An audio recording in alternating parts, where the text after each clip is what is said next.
भागवत जी के प्रथम श्लोक में परम सत्य को वंदन कर रहे हैं श्री वेदव्यास जी महाराज। परम सत्य कौन है? श्री ठाकुर जी परम सत्य है। परम सत्य कहते किसको हैं? जिसका जन्म नहीं हुआ है लेकिन जन्म लेने वाले, जन्म धारण करने वाले जन्मियों की तरह जिसकी क्रियाएं हैं, जिसका अंत नहीं होता लेकिन जो अंत के भांति अंतर ध्यान हो जाता है। पृथ्वी, जल, अग्नि, वायु, आकाश, इन पंच तत्वों की जिसको कोई कामना नहीं है, आवश्यकता नहीं है, लेकिन इन पंच तत्वों में भी रह करके वो सब पर माया का जाल बिछा लेता है। बंधुओं, आवश्यकता नहीं है ठाकुर जी को पृथ्वी पर आने की, आवश्यकता नहीं है ठाकुर जी को ये सारी क्रियाएं करने की, लीलाएं करने की, अवतार धारण करने की। वो केवल और केवल आते हैं अपने जन के लिए बस।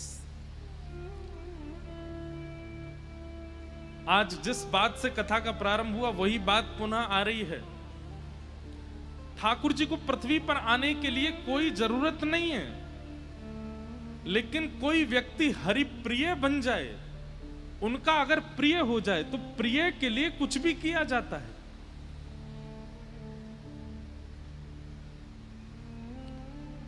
आधी रात आज कितने लोग बुला लें, आप सबके लिए थोड़ी जाओगे, लेकिन कोई अत्यंत प्रिय बुला ले तो व्यक्ति को सबसे प्यारी होती है नींद। मेहनती व्यक्ति को, आलसी को नहीं होती। मेहनत करने वाले को, जो पूरे दिन बेचारा श्रम करता है, उसको नींद बहुत प्यारी होती है। उसको लगता है मैं सो लूं थोड़ा, कल भी मुझे परिश्रम करना है। तो 1 घंटा, 2 घंटा, 3 घंटा, लाली बैठ जा, ले लूंगो तो ते चित्र ले लूंगो, बैठ जा।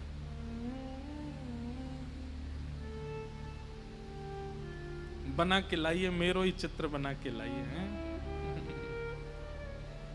वाह, बहुत बढ़िया। अभी बैठ जाओ, ले लेंगे बाद में। क्या बता रहा था मैं?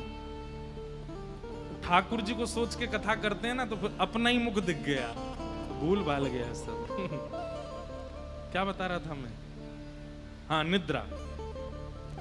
आपको पता है निद्रा देवी का स्वरूप है। या देवी सर्वभूतेषु निद्रा रूपेण संस्थिता, नमस्तस्यै नमस्तस्यै नमस्तस्यै नमो नमः। एक जगह एक महापुरुष कह रहे थे कि 2 प्रकार के लोगों को भगवत प्राप्ति नहीं होती, भगवत दर्शन नहीं होता। कौन? बहुत खाने वाले और बहुत कम खाने वाले। एक तो होता है बहुत ही खाते हैं, जो धर दो सामने वो उनको चखना ही है।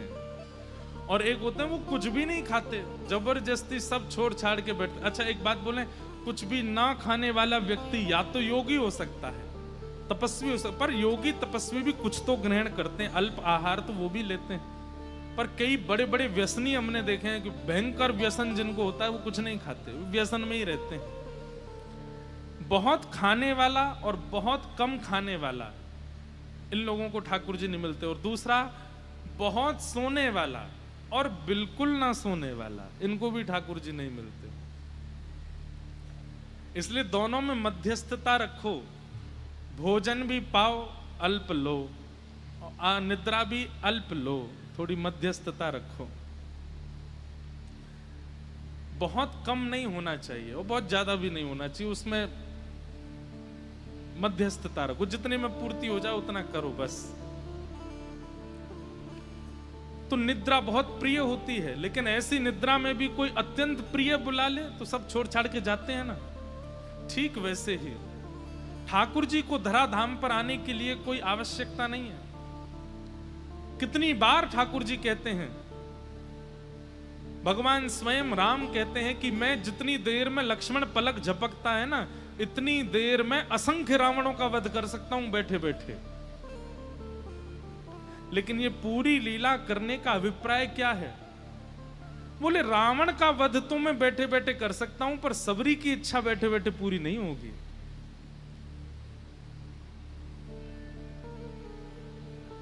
रावण कुंभकर्ण का वध तो बैठे बैठे हो सकता है, पर विभीषण पर अनुग्रह बैठे बैठे नहीं होगा।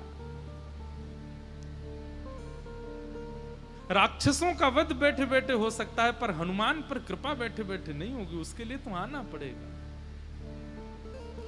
हिरण्यकश्यप को मैं बैठे बैठे मार सकता हूं, लेकिन प्रहलाद पर कृपा करने के लिए तो मुझे जाना पड़ेगा। ठाकुर जी परम सत्य हैं, लेकिन वो कभी कच्छप बन के आते हैं, कभी वराह बन के आते हैं, कभी नृसिंह बन के आते हैं, राम बन के आते हैं, परशुराम बन के आते हैं, कृष्ण बन करके आते हैं। जरूरत नहीं है ठाकुर जी को। उस काल में कोई हरिप्रिय हुआ है जिसके लिए ठाकुर जी आए हैं। और जिस दिन इस कलयुग में एक हरिप्रिय आएगा तो कल की भी आएंगे। बस ठाकुर जी प्रतीक्षा कर रहे हैं कोई हरिप्रिय आवे तो। अभी तक ठाकुर जी नहीं आए हैं, इसका मतलब हरिप्रिय कोई आया नहीं है इस धरती पर। ठाकुर जी को प्रिय लगने वाला किसी ने ठाकुर जी को पुकारा नहीं है।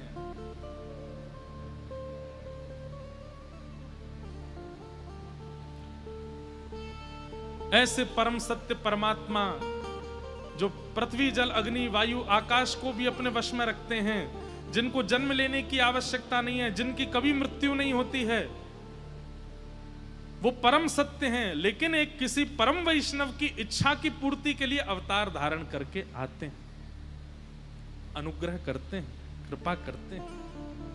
ऐसे परम सत्य परमात्मा को हम प्रणाम करते हैं। सत्यम परम धीमहि। सत्य ठाकुर जी को संबोधित किया जाता है, उस समय हमको ये बात मन से समझनी है कि इनको कोई आवश्यकता नहीं है, पर सारी आवश्यकताएं प्रकट करते हैं केवल हमारे सुख के लिए।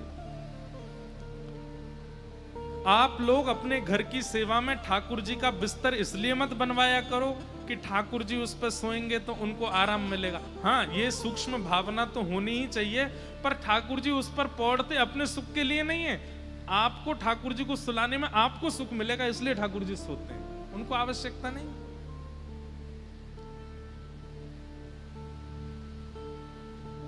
आपके सुख के लिए ठाकुर जी सब लीला करते हैं, उनको आवश्यकता नहीं। ऐसे परम सत्य को हम बारंबार प्रणाम करते हैं। भागवत जी के द्वितीय श्लोक में 4 बातें बताई गई हैं कि धर्म प्रोजित कई तमोत्र परमो निर्मत्सराणां सताम् वैद्यं वास्तवमत्र वस्तु शिवदं तापत्रयोन्मूलनम्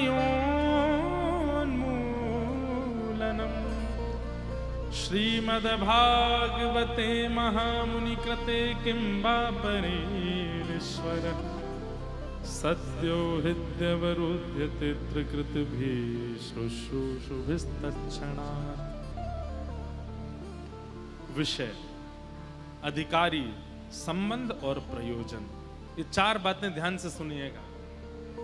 भागवत जी का विषय क्या है? तो कहते हैं धर्म प्रयोजित कई तवोत्र परमो।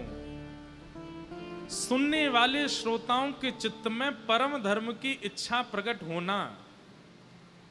परम धर्म किसे कहते हैं?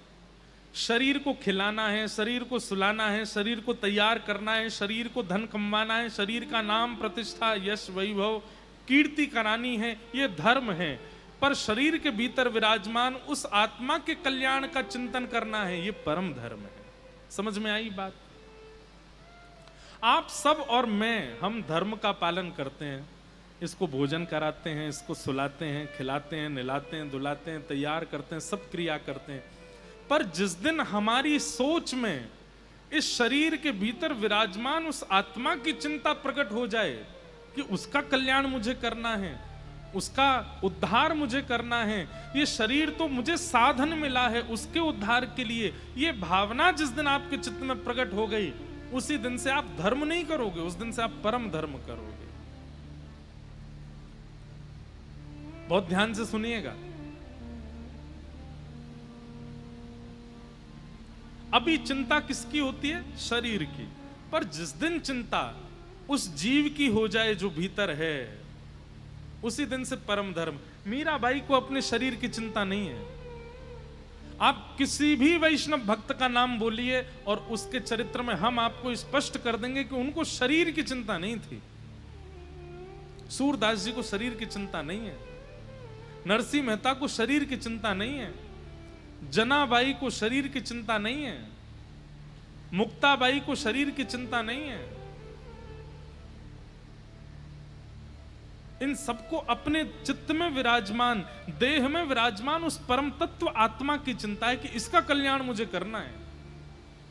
इसीलिए महाभागवत, परम भागवत माने गए। हमारी आज भी चिंता का मूल कारण शरीर है।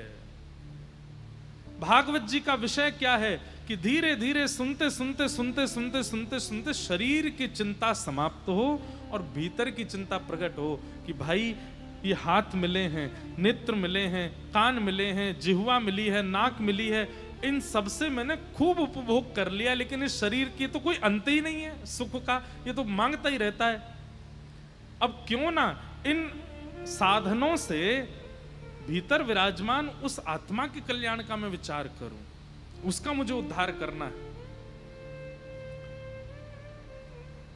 ये बात बंधुओं बिल्कुल स्पष्ट है। हां, अपने उस आत्मा के उद्धार के लिए कोई ज्ञान का मार्ग चुनता है, उस आत्मा के उद्धार के लिए कोई वैराग्य का मार्ग चुनता है, कोई त्याग का मार्ग चुनता है, कोई विरक्ति का मार्ग चुनता है और कोई वृंदावन प्रेम का मार्ग चुनता है। वो सब छोड़ वृंदावन आ जाते हैं, वृंदावन में रस भाव में डूब जाते हैं, ठाकुर जी की मधुर लीलाओं का चिंतन करते हैं। वो चिंतन किसको सुख देता है? अब प्रिया प्रियतम की मान लीला हमने सुनाई, उस मान लीला से सुख मिला किसको? देह को कोई सुख नहीं मिलता, आत्मा को सुख मिलता है, उस चित्त को सुख मिलता है। हिमालय पर बैठकर के साधन करने वाले के भी शरीर को सुख नहीं मिलता, उसके चित्त में विराजमान आत्मा को सुख मिलता है। तो सीधी बात है, जिस दिन देह की चिंता समाप्त हो और आत्मा की चिंता प्रारंभ हो, वही परम धर्म है। और यह जागृत कराना, यह भागवत का विषय है। समझ में आई बात? आप लोग कथा में आते हैं, क्यों आ रहे हैं कथा में? क्या लगता है आपको? हमसे मिलने क्यों आते हैं या गिरधर लाल जी के उत्सव में क्यों आते हैं? आप कहेंगे आनंद आता है, सुख मिलता है। किसको मिलता है? शरीर को नहीं। वहां से आते हैं, रेलिंग टूट वे को है जाए, कभी कभी तुम्हें लगे मेरे पंप नहीं गिर जाए भैया। हमारी तो चिंता होती है, फिर छोटे छोटे बच्चों की होती, किसी को लग नहीं जाए, किसी को कुछ हो नहीं जाए। पर उस समय विचार किया जाए, वो कोई सेलिब्रिटी नहीं है जो वहां से आ रहा है, वो कोई राजनेता नहीं है, वो कोई हीरो नहीं है। ठाकुर जी की कथा सुनाने वाला एक वक्ता आ रहा है और उसके प्रति इतने आनंद जो आपको हो रहा है, वो आप नहीं करते हैं, वो आपकी आत्मा को सुख मिलता है उसको, उससे। और वही परम धर्म है। वो करना परम धर्म नहीं है, मैं यूं नहीं कह रहा हूं वहां जाके चिल्लाओ जोर जोर से, वही परम धर्म है। बात ऐसी है, हरि संबंधी भावों में अपने आप को सुख प्रदान करना, अपने आप को लगाए रहना, इसका मतलब वो व्यक्ति अपनी आत्मा के प्रति चिंतित है, उसके कल्याण के मार्ग पर चल रहा, और यही भागवत का विषय है। खूब कथाएं सुन ली, पूरा जीवन निकाल दिया कथाएं सुनते सुनते, लेकिन देह का अभिमान नहीं गया, तो आपने कथा नहीं सुनी है, समय बर्बाद किया है। श्रीमद् भागवत में एक कथा आती है, बहुत ध्यान से सुनिए सब लोग, इधर देखो।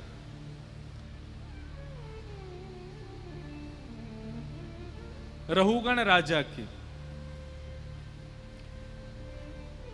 एक रहुगण नाम का राजा था, रोज कथा सुनने जाता था कपिल मुनि के आश्रम। लेकिन उसके कथा सुनने का मूल उद्देश्य क्या था? विश्व को यह बताना कि मैं कथा भी सुनता हूं, मैं राजा होते हुए भी कथाओं में जाता हूं, मैं राजा होते हुए भी सत्संग करता हूं। सत्संग से ग्रहण कुछ नहीं किया था उसने, वो केवल रोज जाना, समय पर जाना, समय से 1 मिनट भी लेट हो जाता था तो जिसके कारण से लेट हुआ उसको कारागृह में डाल देता था, लोगों को पकड़ पकड़ करके मारता था। क्यों? तुम्हारी वजह से आज मैं सत्संग में नहीं जा पा रहा। लोग बाग उससे बहुत डरते थे। उसके जितने भी सैनिक और सिपाही थे वे सब कहते भैया समय पे सब काम करना, कथा में समय से नहीं गए तो हमारे राजा बड़े नाराज होते हैं। सुनने वाले लोगों को लगता था भाई बहुत बड़ा भक्त है, बहुत बड़ा भगवत स्मरण करने वाला कोई राजा है, बताओ कथा में विलंब हो जाए तो नाराज होता है। लेकिन इतनी कथाएं सुनने के बाद भी देह का अभिमान नहीं गया। उसके लिए ठाकुर जी ने एक परम भागवत श्री जड़ भरत जी महाराज को भेजा पृथ्वी पर। जड़ भरत जी की कथा तो बहुत बड़ी है, पर 3 जन्म लगे उनको। पहले वो भरत थे, फिर वो हिरण बने, फिर उसके बाद जड़ भरत बने। तो जड़ भरत बन करके वे एक दिन उसी राजा के यहाँ पर पहुंचे, तो राजा ने उनको पकड़ करके अपनी पालकी में लगाया। फिर कोई घटना घटी जिसके कारण वो भरत जी पे ही नाराज हो गया। तब जड़ भरत जी ने कहा, अरे मूर्ख, ये दिखावा करते हो कथा में जाने का। इतने सालों से तुम कथा सुन रहे हो, लेकिन तुम्हारे विचारों में, तुम्हारी बुद्धि में, तुम्हारे व्यवहार में कथा जैसे लक्षण नहीं आए। अभी भी देहाभिमान गया नहीं है तुम्हारे चित्त का। तब रघुगण राजा चरणों में गिर गया, बोले भगवान मैंने इतनी कथाएं सुन ली जीवन में, पर मेरे जीवन का परिवर्तन क्यों नहीं हुआ? मैं आज भी देहाभिमानी क्यों हूं? तब जड़ भरत जी महाराज कहते हैं कि किस उद्देश्य से कथा में जाते हो, यह विशेष बात है। केवल सुनने जा रहे हैं, केवल समय व्यतीत करने जा रहे हैं, मनोरंजन की भावना से जा रहे हैं तो कोई फर्क नहीं पड़ेगा। लेकिन चित्त में ये भावना धारण करके जाएंगे कि इस शरीर में विराजमान उस आत्मा का उद्धार होना चाहिए, इस भावना से कथा में जाओगे तो धीमे धीमे चिंता प्रकट होगी, धीमे धीमे चिंता ही चिंतन में लगाएगी, और उस चिंता चिंतन दोनों से देह में विराजमान उस आत्मा का कल्याण करोगे। इसलिए बंधुओं, कथाएं कितनी सुनी ये जरूरी नहीं है, मैंने कथाएं कितनी करी ये आवश्यक नहीं है, पर हमारी चिंता शरीर से निकल करके आत्मा में गई कि नहीं ये आवश्यक है।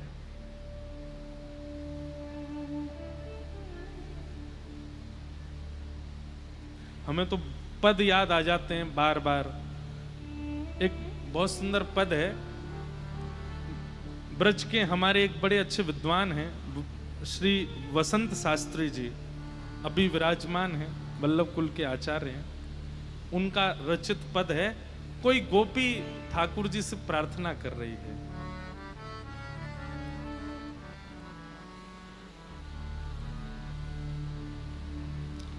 तुम मेरी एक कहू बात न राखी, तुम मेरी एक कहू बात न राखी, तुम मेरी एक कहू बात न राखी, तुम मेरी एक कहू बात न राखी।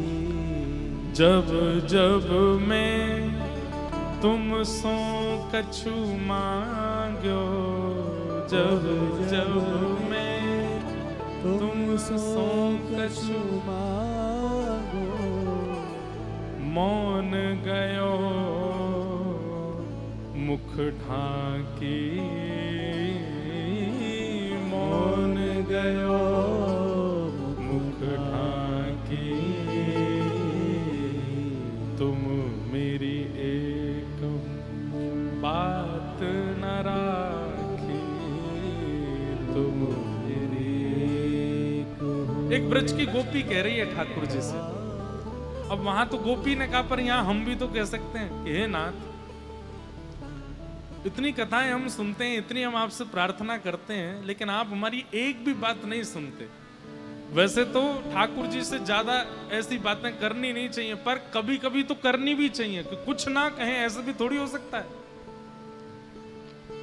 भाई ब्याह हो गया, पति पत्नी का प्रेम भी हो गया, लेकिन पत्नी कुछ कहे ही ना पति से, तो समझो कि कोई नटवट ढीला तो नहीं है, उसका दिमाग ठीक तो है ना।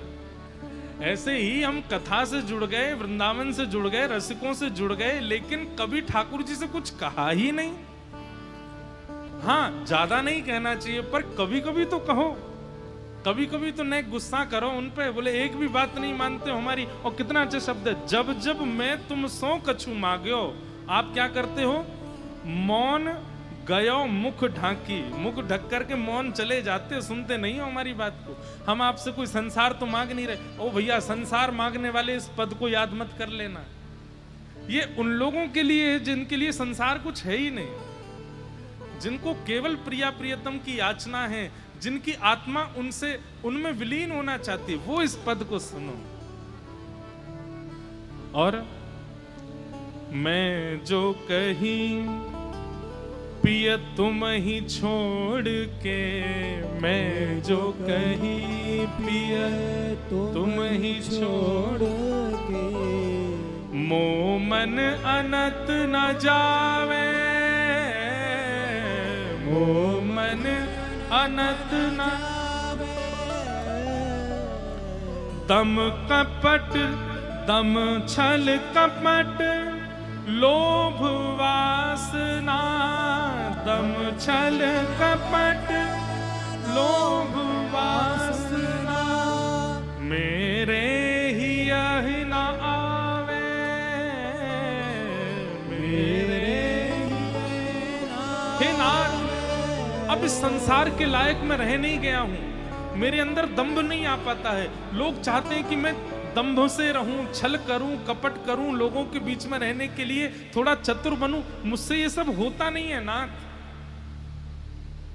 अब इस संसार के लायक मैं रह नहीं गया हूं प्रभु। मैं जो कही पिए तुम ही छान के, आपके बिना मेरा कोई भी नहीं है, मेरा मन कहीं और लगता नहीं है नाथ। इस संसार के लायक मैं रह नहीं गया हूं, अब तो कृपा कर दो मेरे ऊपर, अब तो मेरी सुन लो नाथ। तुम मेरी एक बात न राखी, तुम मेरी एक बात न राखी, तुम निज कृपा मात्र सो मोहन, तुम निज कृपा मात्र सो सबको दोष मिटायो, सबको दोष मिटायो, ऐसो कहा तुम्हारो बिगाड़ो, ऐसो कहा तुम्हारो बिगाड़ो, जो मोहे बिसरायो, जो मोहे बिसरायो, तुम मेरी एक बात न राखी, तुम मेरी एक बात न राखी। आपकी एक कृपा की कोर से कितनों का उद्धार हुआ नाथ। सब पर आप कृपा कर देते हैं, एक क्षण एक दृष्टि से उसका उद्धार कर देते हैं आप। और मैं इतना अभागा हूं कि आप मुझ पर एक कृपा की कोर नहीं कर सकते। मैंने आपका क्या बिगाड़ा है नाथ, जो आप ये कृपा दृष्टि, दया दृष्टि मुझ पर कभी नहीं करते हो। कभी कभी ठाकुर जी से शिकायत होनी चाहिए। और क्या कह रहे हैं? वेद पुराण संतयों भाकत, वेद पुराण संतयों भाकत, क्या दया सिंधु हरि राय, दया सिंधु हरि राय। वेद पुराण संत जन सब चिल्ला चिल्ला के बोलते हैं, क्या बोले? दया की सिंधु हैं। सिंधु मतलब समुद्र हैं ठाकुर जी, दया का समुद्र है, पर मुझे दिखाई नहीं देती आपकी दया। वेद पुराण संतयों भाकत, वेद पुराण संतयों भाकत, दया सिंधु हरि राय, दया सिंधु हरि राय। मेरे ही बेर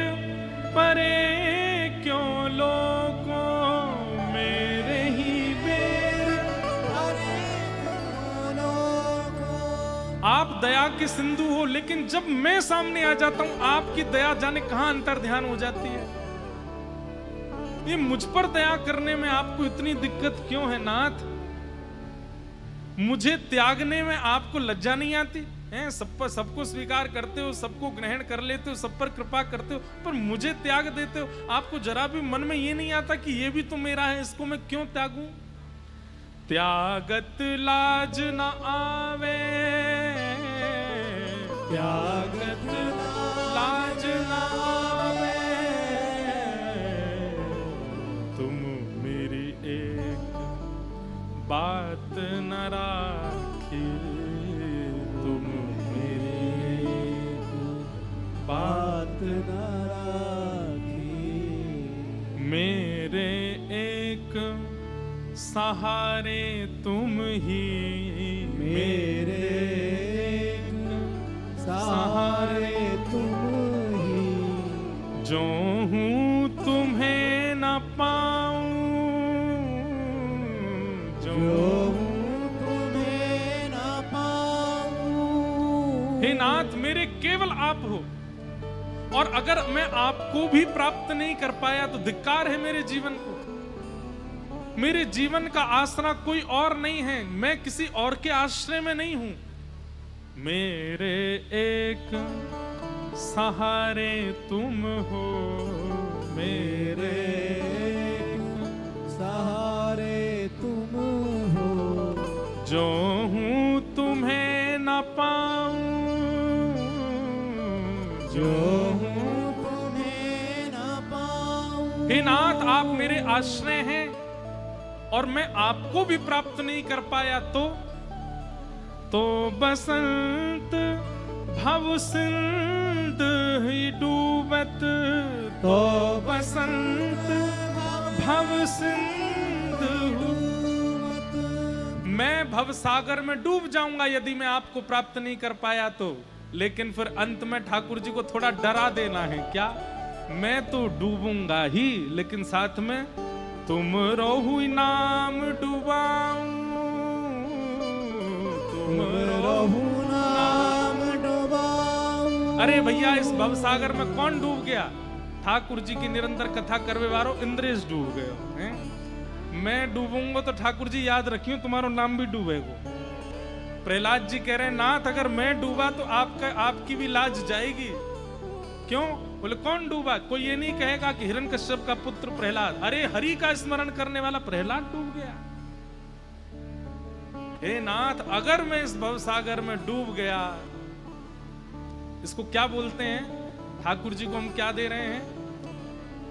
धमकी दे रहे हैं कि हे नाथ, इतनी कथाएं सुनने के बाद, इतना जप करने के बाद, इतना आश्रय लेने के बाद, इतनी परिक्रमा करने के बाद, इतने रसिकों की चरण रज लेने के बाद भी अगर मैं डूब गया, अकेला नहीं डूबूंगा, हम तो डूबेंगे सनम, तुमको भी ले डूबेंगे।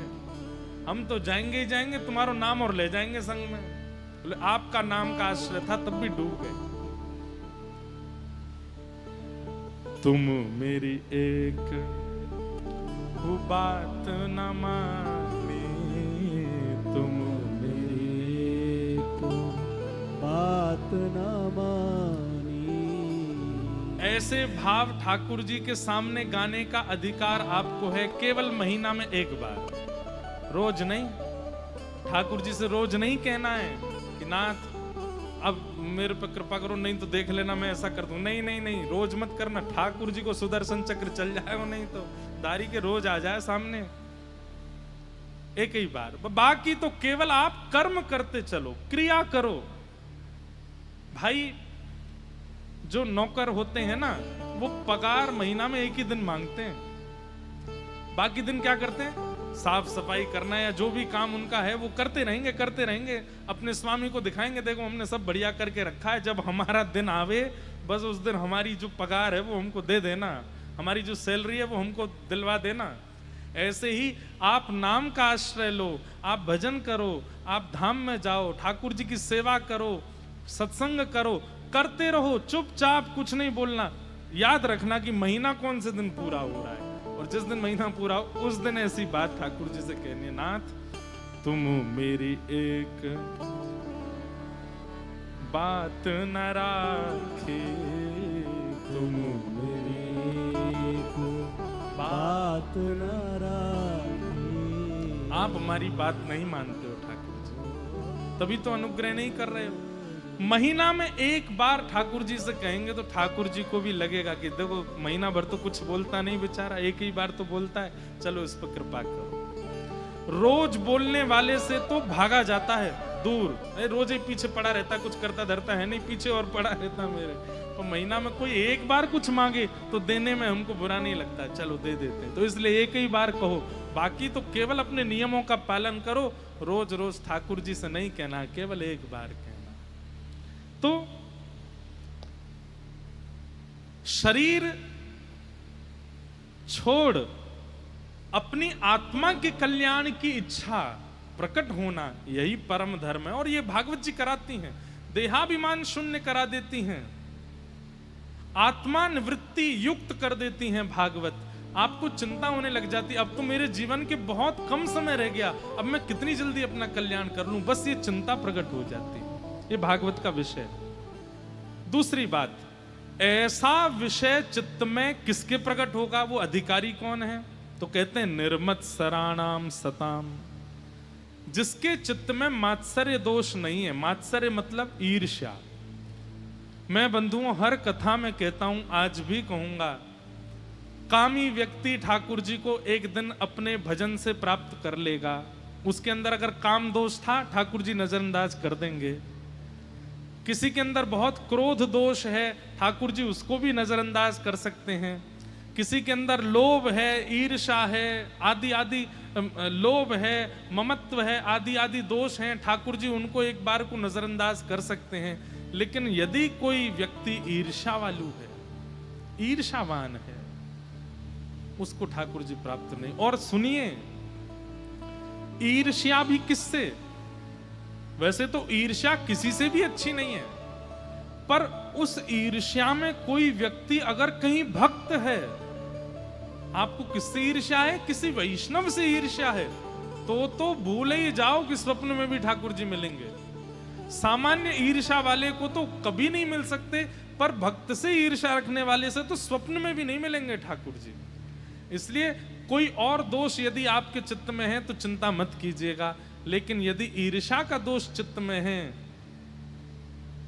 तो फिर ठाकुर जी की लिस्ट में आपका नाम नहीं है, आप मिल नहीं पाओगे। ठाकुर जी का कभी दर्शन, भगवत साक्षात्कार नहीं हो पाएगा आपको। क्यों? क्योंकि चित्त में ईर्ष्या है, ईर्ष्या भाव प्रिय नहीं ठाकुर जी को। तो अधिकारी कौन है? सारे दोष चित्त में हैं, उसको भी भगवत दर्शन का अधिकार है, लेकिन ईर्ष्यालु को अधिकार नहीं है। इसलिए ईर्ष्या का दोष मत लाइएगा चित्त में। और अगर किसी के चित्त में ईर्ष्या का दोष है, आप सब जान गए होंगे कि मेरे चित्त में मीठी ईर्ष्या है किसी के प्रति, तो आज से नाम जप, आज से भगवत कथा, आज से सेवा, सब उसी के प्रति करो कि ये ईर्ष्या चित्त से जाए। ईर्ष्या प्रिय नहीं ठाकुर जी को। कहते हैं कि जब जयदेव महाप्रभु ने गीत गोविंद की रचना की थी, तो एक और बड़े कवि थे, उनको जयदेव महाप्रभु की रचना से ईर्ष्या हो गई और उस रचना से ऐसी ईर्ष्या हुई कि उन्होंने भी एक गीत गोविंद महाकाव्य लिख दिया, उस विद्वान ने भी। और गीत गोविंद महाकाव्य लिख करके पूरे जगन्नाथपुरी में जा जा करके सबसे कहा, वो गीत गोविंद है, अरे उससे अच्छे शब्द, उससे अच्छी व्याख्या, उससे अच्छी धुन मैंने बनाई है, इसका पाठ करो।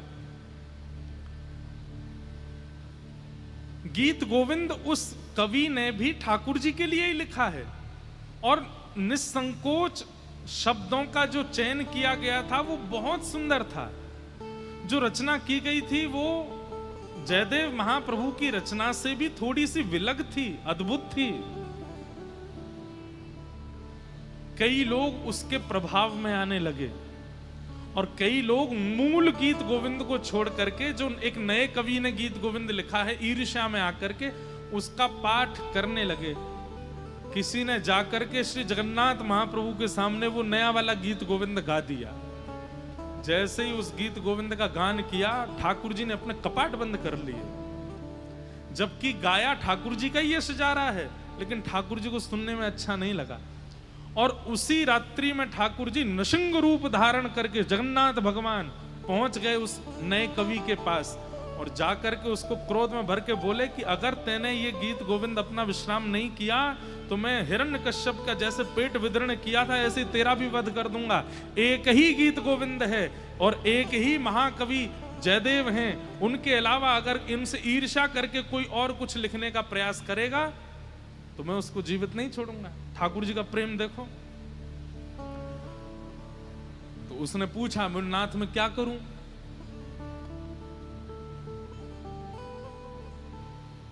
आपका ही तो यश गाया। बोले लेकिन तुमने ईर्ष्या युक्त होकर के गाया है, तुम जयदेव महाप्रभु से ईर्ष्या करते हो। तुम यदि रचना करते, मेरे प्रेम में पढ़ के करते, ईर्ष्या करके नहीं करते तो मैं स्वीकार करता, पर तुम्हारी रचना में मैं मूल आधार नहीं हूं। जयदेव महाप्रभु से अच्छा करना है, ये आधार था, ये मुझे प्रिय नहीं है। तो वो बोले क्या करूं? तो बोले एक काम को, अपना गीत गोविंद समुद्र में बहा दो, और तुम्हें बहुत इच्छा है ना हमारे कुछ प्रस्तुत करने की, तो एक सर्ग गीत गोविंद में जयदेव महाप्रभु के में तुम्हारा भी हम लगवा देंगे, लेकिन ईर्ष्या मत करो। ठाकुर जी को ईर्ष्या प्रिय नहीं, इसलिए अगर चित्त में ईर्ष्या का भाव है तो ये बात निश्चित मान लीजिए कि ठाकुर जी बहुत दूर है।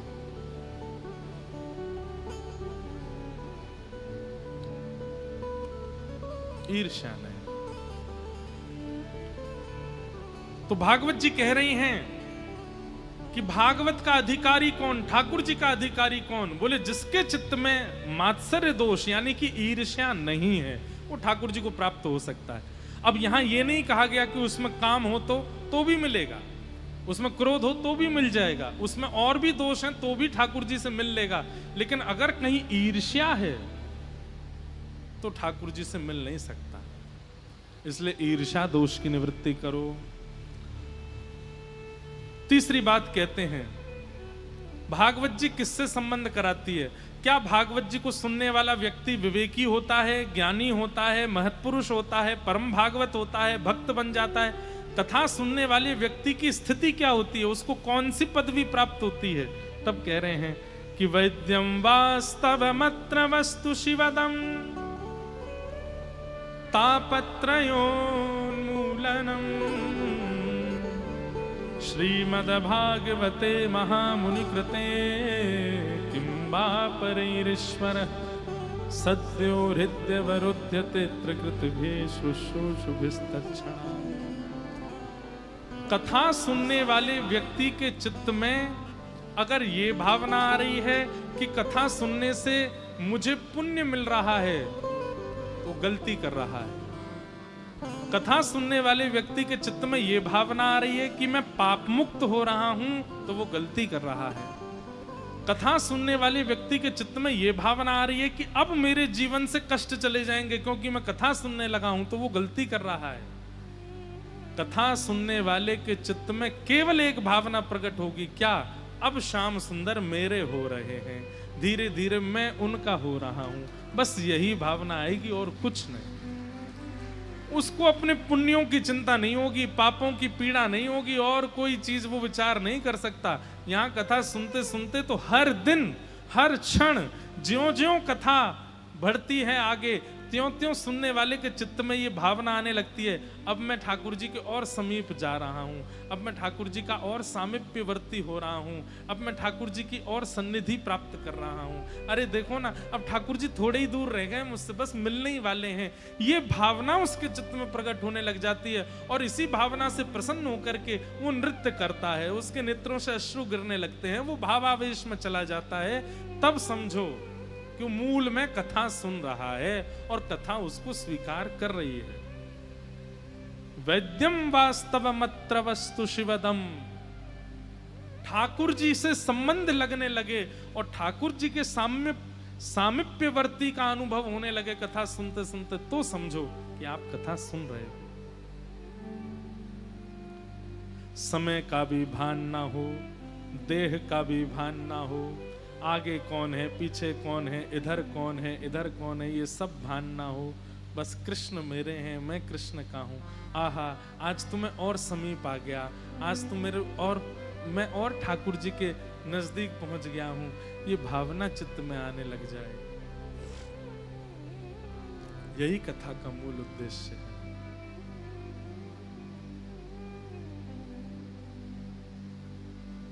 मीराबाई गाती हैं,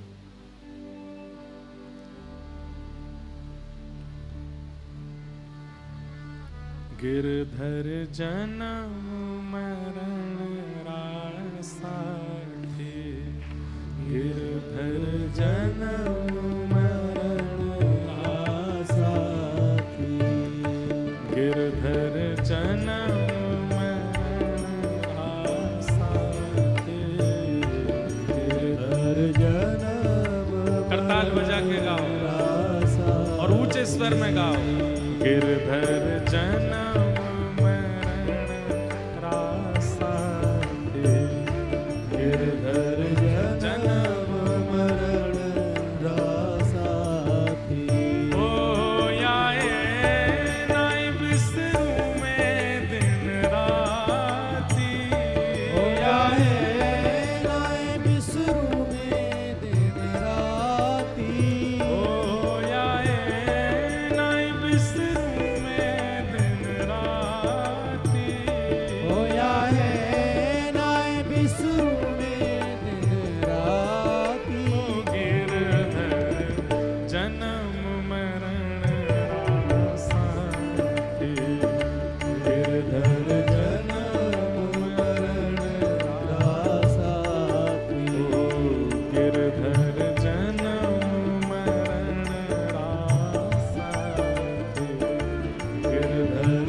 संसार सकल जग झूठा, झूठा कुल रानाता,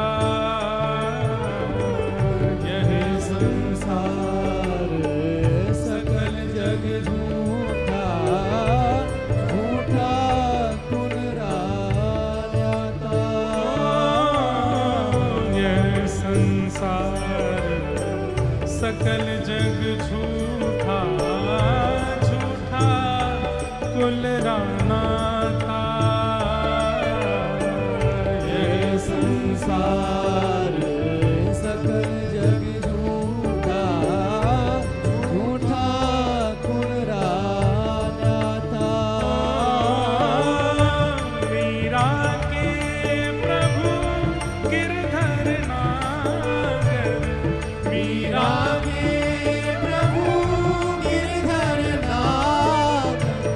मीरा के प्रभु नटवर नागर, मीरा के प्रभु नटवर नागर, हरि चरणाच नाच गिरधर जन्म मरण रासा, गिरधर जन्म मरण रासा,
मीराबाई कहती है। ये मीराबाई नहीं कह रही हैं, ये भागवत सुनने वाले श्रोताओं की भावना ऐसी होने लग जाती है, उनको संसार मिथ्या लगता है, ठाकुर जी ही सब अपने लगते हैं। और दूसरी इच्छा क्या होने लगती है?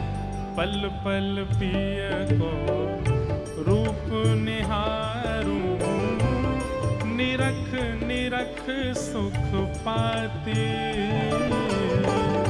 पल पल पिय को रूप निहारूं, निरख निरख सुख पाती।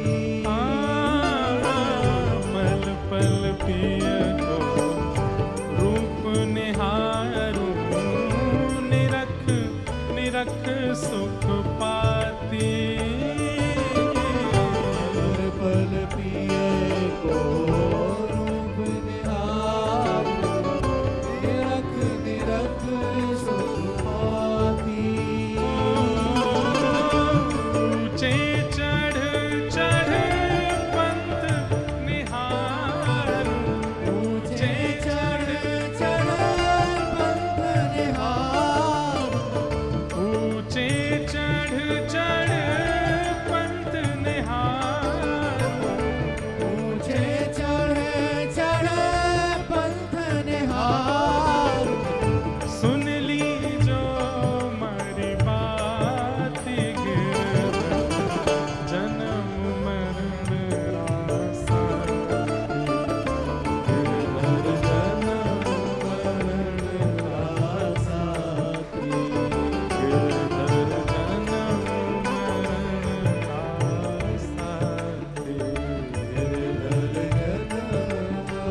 यह संसार सकल जग झूठा, झूठा कुल रानाता। यह संसार सकल जग झूठा, झूठा कुल रानाता। मीरा के प्रभु गिरधर नागर, मीरा के प्रभु गिरधर नागर, मीरा के प्रभु नटवर नागर, मीरा के प्रभु नटवर नागर। हरि चरणा चितराचि गिरधर जन्म मरण रासारे। गिरधर जन्म मरण रासाथी, गिरधर जन्म मरण रासारे। गिरधर जन्म मरण रासाथी। यही विचार श्रोता के चित्त में आता रहे कि गिरधर केवल हमारे हैं, बाकी संसार के प्रति ये निष्वरता। वैद्यम वास्तवमत्र वस्तु शिवदम तापत्रयोन्मूलनम। ठाकुर जी ही केवल हमारे संबंधी हैं, बस ये भावना चित्त में प्रकट होने लग जाए, यही भागवत का मूल रूप है। अंत में प्रयोजन बताया, तापत्रयोन्मूलनम। 3 प्रकार के ताप हैं, आदि दैविक, आध्यात्मिक, आदि भौतिक। इन समस्त तापों का विनाश करते हैं भक्ति पथ। जब आप भक्ति के मार्ग में चलते हैं तो संकट तो जीवन में आते हैं, लेकिन उन संकटों से होने वाली पीड़ा आपको पीड़ित नहीं करती। पीड़ा तो आती है, जैसे अब हम लोग अगर धूप में रहने लग जाएं तो हम बीमार पड़ जाएंगे, पर कई किसान ऐसे होते हैं, कई ऐसे मजबूत लोग हैं, वो धूप में जाते हैं, उनको कुछ ना, हाँ लिया लाली ऊपर लिया, लिया बैठा लो इनको ऊपर बैठा, वहां से यहीं आगे लो, चित्र लो, हाँ ले लेंगे, ये भी ले लेंगे, अभी बैठ जाओ, ले लेंगे, बैठ जा लाली, यहीं बैठ जा, रोइयो मत हैं। तो हमें अभ्यास नहीं है, इसलिए हम धूप में नहीं रह सकते। हमें अभ्यास नहीं है, इसलिए हम बिना गद्दे के नहीं सो सकते। हमें अभ्यास नहीं है, इसलिए बिना एसी के नहीं रह सकते। लेकिन अभ्यास कर लिया जाए तो हर परिस्थिति में रहा जा सकता है। ऐसे ही नाम क्या करता है? अभ्यास कराता है। कथा क्या करती है? अभ्यास कराती है। सत्संग क्या करता है? अभ्यास कराता है। और इस अभ्यास का मतलब क्या है कि फिर जीवन में आने वाली आपत्ति, विपत्ति, संकट, पीड़ा, ये सब आती तो हैं, पर आप इतने अभ्यासित तो हो जाते हो कि आपको उससे पीड़ा नहीं होती। फिर 8 साल की उम्र में जिस चीज से दर्द होता था, 28 साल की उम्र में उस चीज से फिर पीड़ा नहीं होती। अब 8 साल का बालक वो मिर्च की सब्जी नहीं खा सकता, 28 साल में बिना मिर्च की नहीं खा सकता, उसको मिर्च की आदत लग जाती है। तो जैसे जैसे आप नाम में भी आगे बढ़ते हैं, समय प्रदान करते हैं, थोड़ी उसमें बढ़ोतरी होती है, अभ्यासित तो हो जाते हो आप, और फिर पीड़ाएं धीरे धीरे कम हो जाती हैं। मीराबाई के जीवन में कितनी पीड़ा दी, शारीरिक पीड़ा, मानसिक पीड़ा, कितना टॉर्चर किया, लेकिन मीराबाई दुखी नहीं हुई। पल पल पिय को रूप निहारूं, निरख निरख सुख पाती, ऊंचे चढ़ चढ़ पंथ निहारूं। क्या देखती है? वृंदावन की ओर देखती है। मीराबाई जहां भी रही उस दिशा को कभी नहीं भूलती हैं जिस दिशा में वृंदावन है, और उस दिशा की ओर देखती हैं कि श्याम सुंदर आ रहे होंगे या श्याम सुंदर मेरे समीप आ रहे होंगे। हरि चरणा चितराचि गिरधर जन्म मरण विश्वासा। बंधुओं, ये विश्वास हमारे चित्त में दृढ़ हो जाना, केवल हम ठाकुर जी के हैं और ठाकुर जी केवल हमारे, ये केवल शब्द, हम ठाकुर जी के हैं, ठाकुर जी हमारे, इस बात में वजन नहीं है बिल्कुल भी। अभी आप क्या बोलते हैं, लुढ़कने खड़ा हो, कहीं भी लुढ़क सकते हो, लेकिन ये केवल शब्द यदि आ गया ना, केवल मैं ठाकुर जी का हूं और केवल ठाकुर जी मेरे हैं, तब आपके कल्याण में कोई संशय नहीं। और ये केवल शब्द बिना विश्वास के प्रकट नहीं होगा, और ये विश्वास बिना हरि कृपा, बिना हरि जनों की कृपा और बिना कथा के नहीं होगा। केवल हरि केवल मेरे हैं और मैं केवल ठाकुर जी का हूं। कुंती स्तुति आती है भागवत में, वहां कुंती जी भगवान से यही बात कहती हैं, त्वयैव नाथेन मुहुर विपत गणात्। वो त्वयैव शब्द का अर्थ क्या है? त्वयैव मतलब केवल आप मेरे हो और मेरा संसार में कोई नहीं है। ठाकुर जी लुट गए, बिक गए कुंती के ऊपर, अपने बेटों के सामने, अपने परिवार के सामने कहती है कि केवल आप मेरे हो और इस संसार में किसी और को मैं अपना कह नहीं सकती। इसलिए भैया ये भावना चित्त में प्रकट होना, ये भागवत का उद्देश्य है।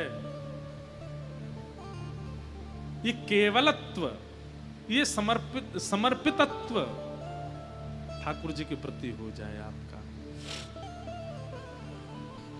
श्रीमद् भागवते महामुनि कृते किंबा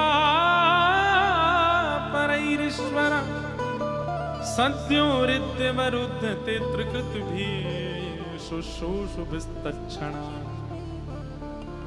बोले भागवत जी में इतनी सामर्थ्य है कि श्रीमद् भागवत सुनने की इच्छा मात्र अगर प्रकट हो जाए, घर में बैठे बैठे मन में आ जाए कथा सुनने जाएंगे, उसी समय हरि प्रकट होने लग जाते हैं चित्त में। इसको कथा में जाने की इच्छा हो रही है, ठाकुर जी उसी समय आपके चित्त को स्वीकार कर लेते हैं। कहते हैं कि भैया आके कथा सुनने लगे, बैठ गए और सुनने लग गए, तब क्या होगा ये बात की बात है। आपने घर बैठे बैठे सोच लिया कि मुझे कथा सुनने जाना है, उसी समय ठाकुर जी को अच्छा लगने लगता है आपका चित्त। ठाकुर जी अरे मैया कितनो प्यारो है, या को हृदय कितनो बढ़िया है, मैं तो या मैं जाके बैठ जाऊं या मैं अपनो सिंहासन धर लूं। क्यों? मेरी कथा सुनने की इच्छा प्रकट हो रही है इसके चित्त में। ये बात मैं नहीं कह रहा हूं, वेद व्यास जी महाराज कह रहे हैं। श्रीमद् भागवते महामुनि कृते किंबा परैरीश्वर सद्यो हृदय वरुध्यते त्रिकृत भी शुश्रूषुभिस्तच्छणात्। किसी के चित्त में यदि गलती से भी आ जाता ना कि चलो मैं कथा सुनने जाऊंगा, चाहे उसके कितने भी विकार हो, कितना भी दूषित हो, कितना भी पापी हो, ठाकुर जी को उसका चित्त भा जाता। अरे वाह ये कितना अच्छा है, मैं यहाँ के चित्त में जाके बैठ जाऊंगा। आचार्य चरण कहते हैं कि जब आपका चित्त ठाकुर जी को इतना प्रिय लग सकता है, केवल कथा सुनने की इच्छा मात्र से कथा सुनने लगे और पालन करने लगे, तो ठाकुर जी को कितना प्रिय लगेगा आपका भाव। आप कितने प्रिय लगोगे ठाकुर जी को। एक बात तो सिद्ध हो गई, कल हम पिक्चर में यही सोचते रहे पूरी में कि ठाकुर जी कितना प्रेम करते हैं अपने भक्त से। वहां पे एक पिक्चर, जब आप, अभी हम 6 तारीख को फिर से जाएंगे, फिर से चलना हमारे साथ है। हमने सबसे कह दी थी एक बार और जाएंगे। मेरा तो मन नहीं भरा, इतना अच्छा लग रहा था कि ऐसा लगा ठाकुर जी प्रकट ही हो रहे हैं सामने। तो क्या बता रहा था मैं? हाँ, वहां पर एक शब्द आता, जब आप पिक्चर देखोगे तो पूरी पिक्चर, एक तो सबसे बड़ी बात उसकी है कि वो पूरी पौराणिक है। भागवत जी के एक एक श्लोक का अर्थ वहां प्रकट किया है।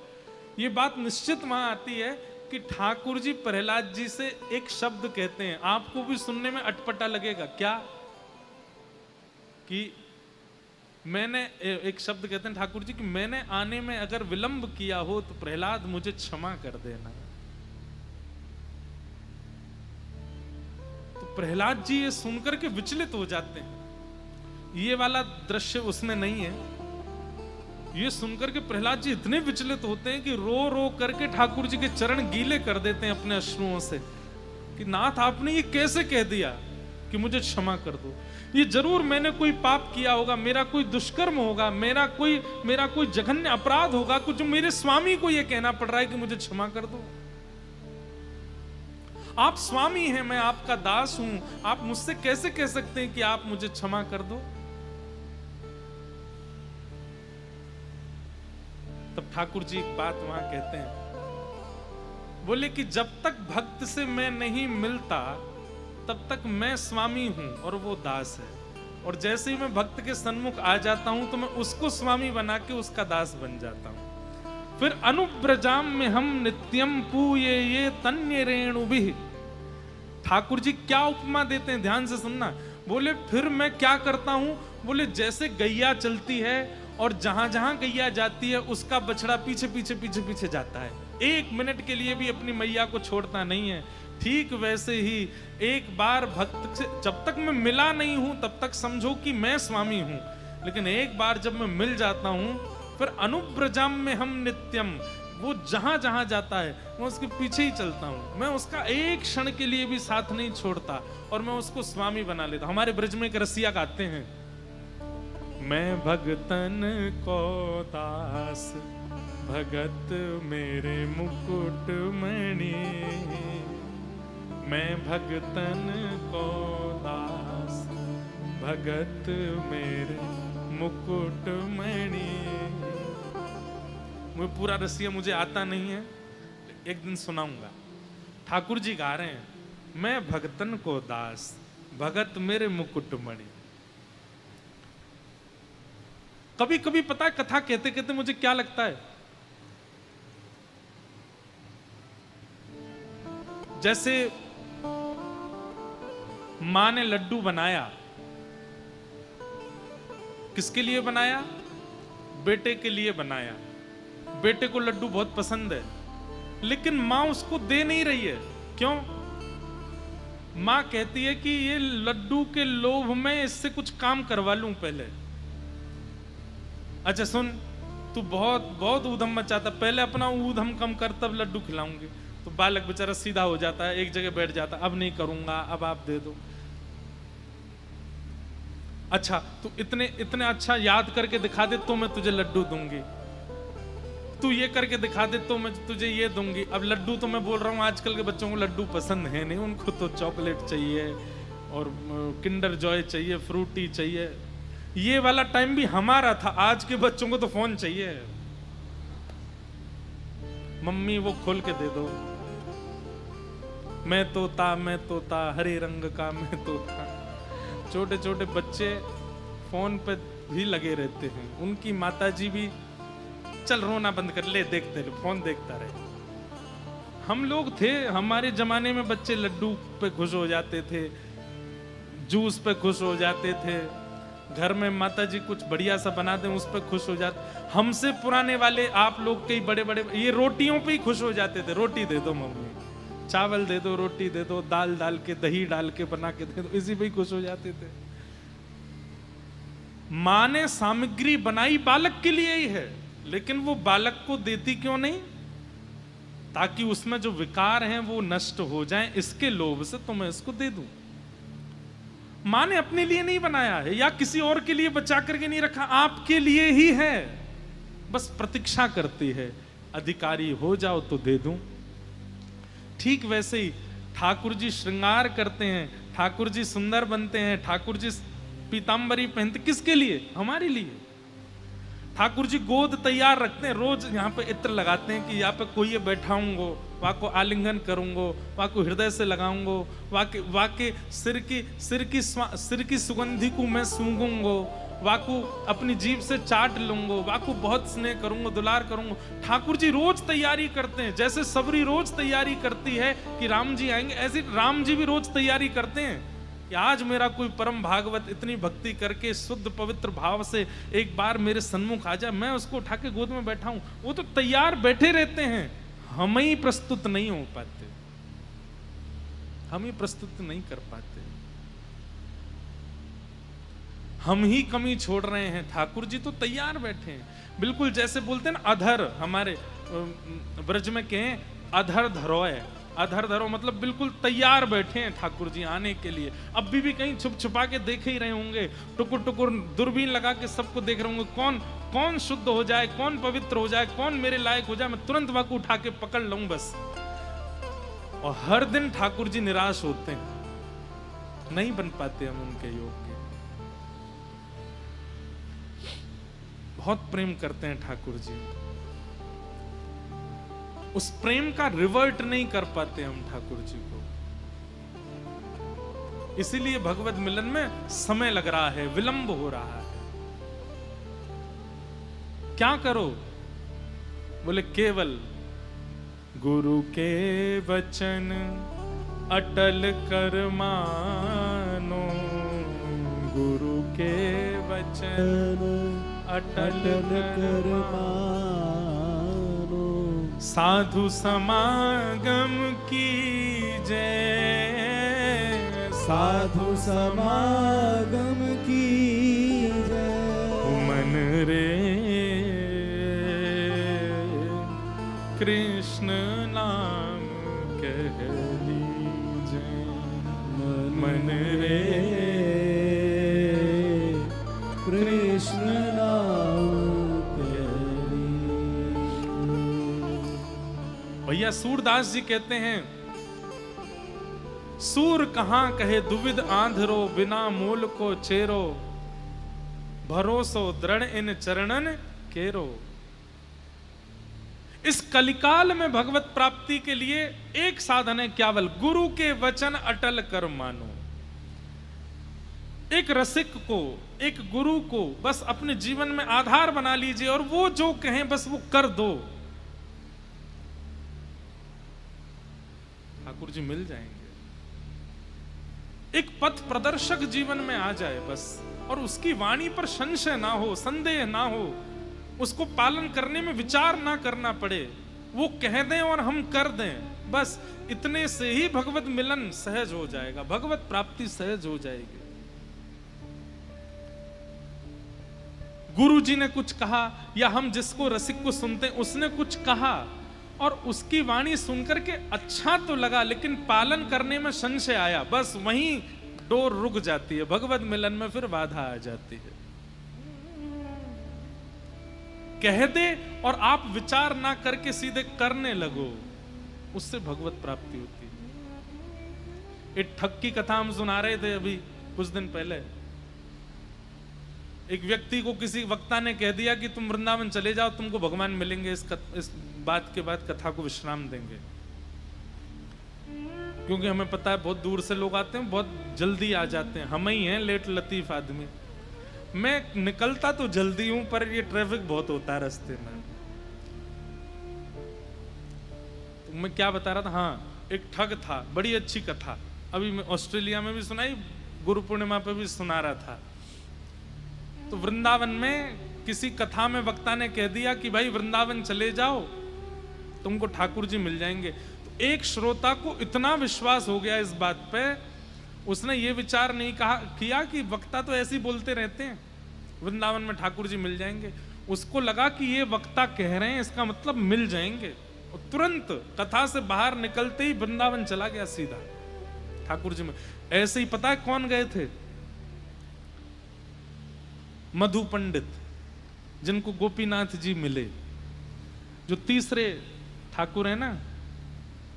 गोपी ग्वाल सब ही उर धारे, प्यारो गोपीनाथ, मधु पंडित जिन कंठ लगायो, मधुसूदन जिन कंठ लगायो, और है रही जय जयकार। वृंदावन प्यारो वृंदावन, वृंदावन। मधु पंडित जी की भी ऐसी कथा है। बंगाल में कथा सुन रहे थे तो वक्ता ने कह दिया कि श्री वृंदावन में यमुना पुलिन पर वंशी की टेर सुनाई दे रही थी, तभी देखा कि कौन है, अरे श्याम सुंदर विराजमान है। अरे भैया वो श्याम सुंदर आज भी यमुना तट पर वृंदावन में बैठे हैं। ये बात सुनते ही मधु पंडित जी ने कथा वक्ता को प्रणाम किया, तुरंत भागे वृंदावन। विश्वास, पूछा नहीं कौन सा तट था, कौन सा पेड़ था पास में, या कौन सी गली थी, वृंदावन में यमुना तट बोला है व्यास जी ने। इतना अटूट विश्वास, चले गए और यमुना तट पर जाकर के ढूंढने लगे, कहाँ है श्याम सुंदर, कहाँ है मदन मोहन, कहाँ है गोपीनाथ, कहाँ है राधा मोहन। पुकारते पुकारते पुकारते एक दिन हार करके बैठे और यमुना तट पर बोले, व्यास जी गलत नहीं थे, आप ही मुझसे मिलना नहीं चाहते हो। व्यास जी ने तो सही पता बताया था कि आप वृंदावन में हो, लेकिन ये आप ही हो जो मुझसे मिलना नहीं चाहते हो। और ऐसा कह करके रोने लगे।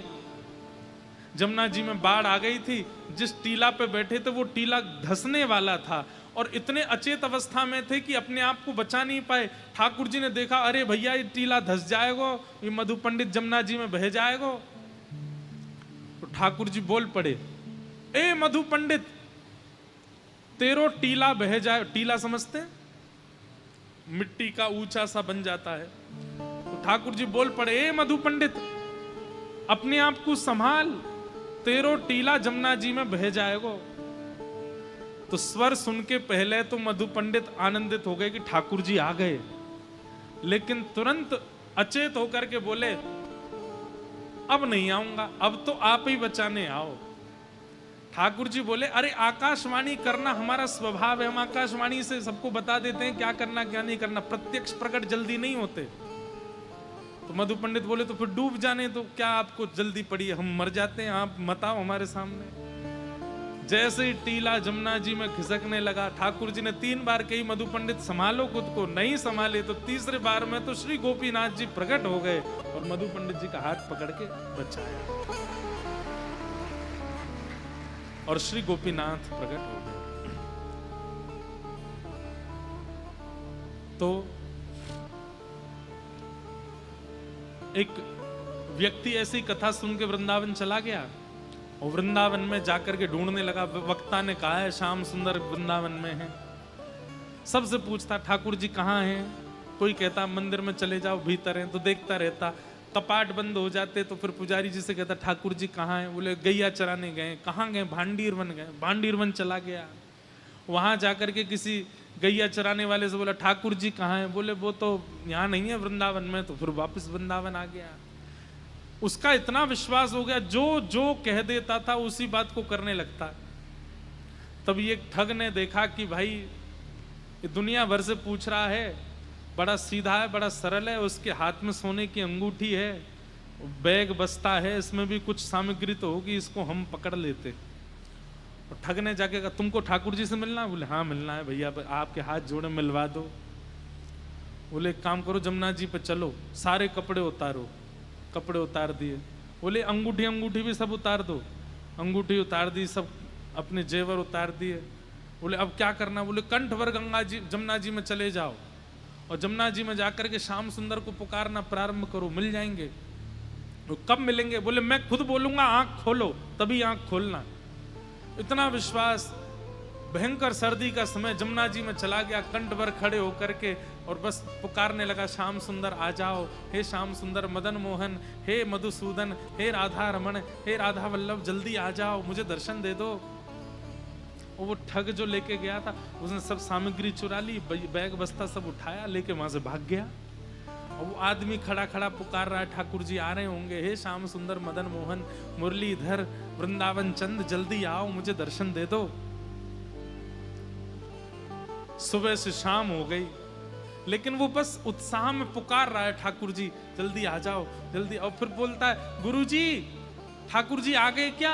और बाहर से कोई प्रत्युत्तर नहीं मिलता। तो फिर सोचता है अभी आए नहीं होंगे, तभी गुरुजी मौन है, कुछ बोल नहीं रहे हैं।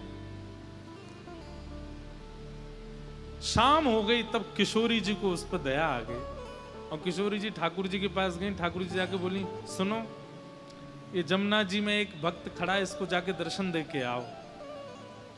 ठाकुर जी बोले, साधन शून्य, उसने जीवन में कुछ किया नहीं और बस आकर के यहाँ खड़ा हो गया है, आकर के खड़ा होकर के मेरे को पुकार रहा है, ऐसे कैसे मिल जाऊंगा? किशोरी जी बोली, साधन साधन देखते रहते हो, किसी व्यक्ति की तत्परता देख रहे हो, उसकी तड़प देख रहे हो, कितना व्याकुल है वो, जल्दी जाओ दर्शन दे के आओ।